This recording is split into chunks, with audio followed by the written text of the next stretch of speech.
Okay guys, new chapter शुरू कर रहे हैं जिसका नाम है लीनियर इक्वेशंस इन टू वेरिएबल्स। तो इस चैप्टर के नाम में ही आपका पूरा कॉन्सेप्ट छुपा हुआ है, लीनियर इक्वेशन इन टू वेरिएबल्स।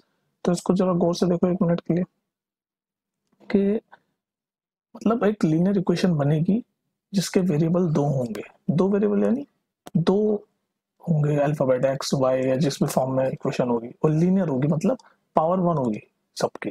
ठीक है, तो ये एक वर्ड प्रॉब्लम दे रखा है, उसको हमें लीनियर इक्वेशन के टर्म में बनाना है। तो लिखा हुआ है the cost of notebook is twice the cost of pen. तो नोटबुक की कॉस्ट एन मान लें, इज इक्वल टू, इज मतलब is equal to word problem में तो cost of notebook is twice, यानी ये twice the cost of pen. तो पेन को हम पी मान लेते हैं। तो ये बन गई हमारी इक्वेशन। अब आपको ये कैसी इक्वेशन है? तो बस कुछ नहीं, नोटबुक की कॉस्ट को x मान लो, पेन की कॉस्ट को y मान लो, और ये इसमें डाल दो n की जगह x, x is equal to 2 है। अब इसको लेफ्ट हैंड साइड में ले जाओ ताकि राइट हैंड साइड में जीरो हो जाए। तो x minus two Y equals to zero. ये बन गई लीनियर इक्वेशन। देखो लीनियर इक्वेशन है, सबकी पावर वन है, x की भी वन है, y की भी वन है, और वेरिएबल भी दो है, एक वेरिएबल ये x, एक वेरिएबल ये y। ये बना दी हमने इक्वेशन। ओके गाइस, एक्सरसाइज 4.1 का सेकंड का फर्स्ट क्वेश्चन देखते हैं। क्वेश्चन पढ़ लेते हैं पहले। Express the following linear equation in the form of ax plus by plus c is equal to 0। और हमें abc की वैल्यू बतानी है इक्वेशन में। तो देखो, मैं पहले आपको ये जो मैंने पिंक से लिखा हुआ है, ये जो भी मैंने पिंक से लिखा हुआ है ना, ये क्या होता है? ये एक्चुअली जनरल फॉर्म है किसकी? ये लीनियर इक्वेशन चैप्टर का नाम ही है। तो देखो, लीनियर है, लीनियर इक्वेशन क्या होती है? जिसमें सब जितने भी वेरिएबल है, जैसे एक्स वेरिएबल है, वाई वेरिएबल, इनकी पावर वन ही होगी, वन से ज्यादा नहीं होगी। तो देखो सबके वन है। और टू वेरिएबल होते हैं तो दो वेरिएबल है, एक एक्स है वाई। ये एबीसी तो इनके कोफिशिएंट है ना, और सी कांस्टेंट है। तो ये इसकी जनरल फॉर्म ऐसे लिखते हैं लीनियर इक्वेशन की, a x plus b y plus c की फॉर्म में। ठीक है, तो ये पूछ रहा है इस वाली इक्वेशन में एबीसी क्या है, तो मैच कर लो। ए तो ये आपका हो गया 2, देखो ए एक्स, बी हो गया आपका ये 3, ये बी वाई। ये इसको जब हम इधर ले जाएंगे तो ये -9.35 हो जाएगा। तो सी हो गया आपका -3.5, बार लगा हुआ है तो लिख दो। तो एबीसी आपके ये हो गए। ओके गाइस, सेकंड क्वेश्चन देखते हैं सेकंड का। तो हमें ये जनरल इक्वेशन दे रखी है, ये जनरल इक्वेशन है, लीनियर इक्वेशन का जनरल वे है, स्टैंडर्ड वे लिखने का, a x plus b y plus c, जिसमें एक्स और वाई क्या है? एक्स और वाई दो वेरिएबल है, और ये ए बी सी क्या है? ये कोफिशिएंट है। तो यानी ए बी सी की वैल्यू ढूंढनी है, तो इस इक्वेशन से कंपेयर कर दो इसको, इस जनरल वाली को जो पिंक में मैंने लिखी है। तो देखो ए एक्स का कोफिशिएंट है ए, तो एक्स का कोफिशिएंट यहाँ पर 1 है। बी क्या है? बी वाई का कोफिशिएंट है, तो वाई का कोफिशिएंट यहाँ पर क्या है? ये है -1/5। और सी क्या है? सी ये कांस्टेंट है, तो सी यहाँ पर ये है, तो सी की वैल्यू हो गई -10। तो हमें ए बी सी मिल गए जो हमें ढूंढने थे। A B C, A is equal to 1, B is equal to -1/5, C is equal to -10। चलिए गाइस, थर्ड क्वेश्चन देखते हैं सेकंड का। तो हमें क्या करना है? वही चल रहा है हमारा कॉन्सेप्ट, बार बार रिपीट कर रहा हूँ कि ये जनरल फॉर्म होती है लीनियर इक्वेशन की, a x plus b y plus c, और नीचे जो इक्वेशन दे रखी है उसमें हमें एबीसी फाइंड करना है। तो कैसे फाइंड करोगे? तो पहले हमें इसको जनरल फॉर्म में लिख लेते हैं, यानी इस पिंक वाली फॉर्म में लिख लेते हैं। तो -2x plus 3y, right hand side में 0 है तो 6 को इधर भेज देते हैं, तो -6 हो जाएगा 0। अब ये देखो जनरल फॉर्म में, ये जो पिंक में जो लिखा हुआ है ना इक्वेशन, ये जनरल फॉर्म, इस फॉर्म में आ गई। अब एबीसी हम आराम से ढूंढ सकते हैं। ए क्या है? एक्स का कोफिशिएंट यानी कि -2, बी क्या है? वाई का कोफिशिएंट यानी कि 3, सी क्या है? ये कांस्टेंट यानी कि -6। तो मिल गया एबीसी, ये आंसर। ठीक है, आसान था, बस ऐसे ही ढूंढते रहना इसमें तो कोफिशिएंट्स।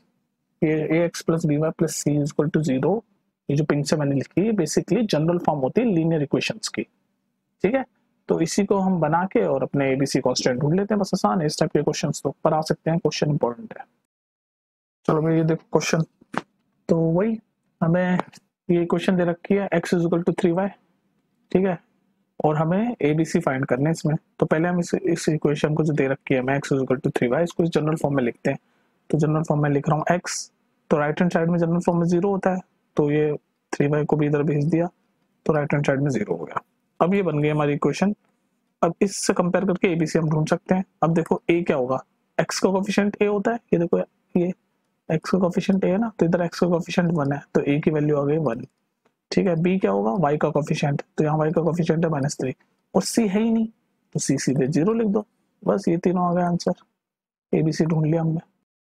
चलिए गाइस, फिफ्थ क्वेश्चन देखते हैं। हमें क्या करना है? एबीसी फाइंड करना है। Express the following linear equation in the form of ax plus by plus c is equal to 0, और हमें एबीसी यानी कि कोफिशिएंट फाइंड करना है। तो ये जनरल फॉर्म होती है लीनियर इक्वेशन की, ये जो लीनियर इक्वेशन है चैप्टर में।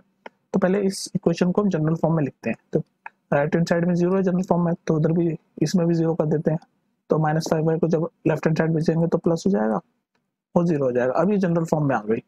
अब ए बी सी हम फाइंड कर सकते हैं। ए क्या होता है, ए एक्स का कोफिशिएंट, तो इधर एक्स का कोफिशिएंट क्या है 2। बी क्या होता है वाई का कोफिशिएंट, तो इधर वाई का कोफिशिएंट क्या है 5, तो बी हो गया 5। सी क्या होता है, सी ये कांस्टेंट, तो यहाँ तो कांस्टेंट है ही नहीं, तो सी 0। बस ये answer A B C find कर दिया हमने 2, 5 और 0। चलो गाइस सेकंड लास्ट क्वेश्चन है इस एक्सरसाइज 4.1 का। तो हमें पहले तो ये जो इक्वेशन दे रखी है हमें y - 2 = 0 इसको इस जनरल फॉर्म में लिखना है। तो जनरल फॉर्म में क्या होता है, राइट हैंड साइड में 0 है, तो हमारे राइट हैंड साइड में 0 ही है, तो ये जनरल फॉर्म में ऑलरेडी लिखी हुई है। अब हमें ए बी सी फाइंड करने हैं। अब देखो ए बी सी कैसे फाइंड करेंगे। तो ए बी सी फाइंड करने के लिए हमें ए क्या होता है, ये ए एक्स का कोफिशिएंट है ना, एक्स के पीछे जो होता है उसको कोफिशिएंट बोलते हैं। तो ए एक्स का कोफिशिएंट है, यहाँ तो एक्स है ही नहीं, तो हमारा ए हो गया 0 इस इक्वेशन के हिसाब से। अब जो बी बी क्या होता है वाई का कोफिशिएंट, तो यहाँ वाई का कोफिशिएंट क्या है 1 है, तो कुछ नहीं लिखा होता तो उसको 1 मानते हैं, तो बी हो गया 1। अच्छा सी क्या है, सी अकेला वाला होता है, तो यहाँ अकेले वाला क्या है ये -2, तो सी की वैल्यू -2, तो मिल गया हमें तीनों ए बी सी। यही तो फाइंड करना था ए बी सी, A0 B1 C -2 हो गया आंसर सॉल्व। समझ आ रही है ना बात। चलो नेक्स्ट क्वेश्चन यानी कि लास्ट क्वेश्चन देखते हैं, फिर 4.1 खत्म हो जाएगी हमारी। चलो गाइस लास्ट क्वेश्चन देखते हैं 4.1 एक्सरसाइज का। तो हमें ये इक्वेशन दे रखी है 5 = 2x, तो इसको हमें इस इक्वेशन से कंपेयर करना है। लिखा है ना express the following linear equation in the form of this, तो पहले इस फॉर्म में लिखना है, फिर एबीसी की वैल्यू ढूंढ करनी है। तो पहले इस फॉर्म में लिख लेते हैं।